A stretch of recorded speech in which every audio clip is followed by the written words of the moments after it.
అన్యాయస్తుడైనటువంటి ఆ న్యాయాధిపతి న్యాయం తీరుస్తాను అని చెప్పి నిర్ణయించుకున్నాడండి. కొన్నిసార్లు మనము ఓపిక కలిగి ఉండటం కూడా మనకి జీవితానికి ఎంతో ఆశీర్వాదం పిల్లారా, బ్లెస్సింగ్. దేవుని వాక్యం సెలవిస్తూ ఉంది, తగిన కాలంలో ఆయన మిమ్మల్ని హెచ్చించినట్లుగాను ఆయన బలిష్టమైన హస్తాల క్రింద దేన మనస్కులై ఉండండి, ఓపికగా ఉండండి, సహనం కలిగి ఉండండి, దీనులుగా ఉండండి.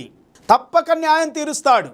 ఒక అన్యాయస్తుడే న్యాయం తీర్చడానికి ముందుకు వచ్చినప్పుడు న్యాయవంతుడైన దేవుడు ఎందుకు చేయడు? న్యాయవంతుడైన దేవుడు తప్పక న్యాయం తీరుస్తాడు. ఆయనలో ఎంతో న్యాయం ఉంది పిల్లారు. న్యాయవంతుడు, ఆయన పేరే నీతిమంతుడు, పరిశుద్ధుడు, కనికర సంపన్నుడు. మొరపెడుతున్నావా? ప్రతిరోజు ఎన్నో రోజుల నుండి మొరపెడుతున్నావు, ఎన్నో సంవత్సరాల నుండి మొరపెడుతూనే ఉన్నావు, ఇంకా పనులు అవ్వట్లేదు, కార్యం జరగట్లేదు. వేసారిపోతున్నారా పిల్లారా? విసుగు చెంది ఉన్నారా? కోపపడుతున్నారా? దూషిస్తున్నారా? నిందిస్తున్నారా?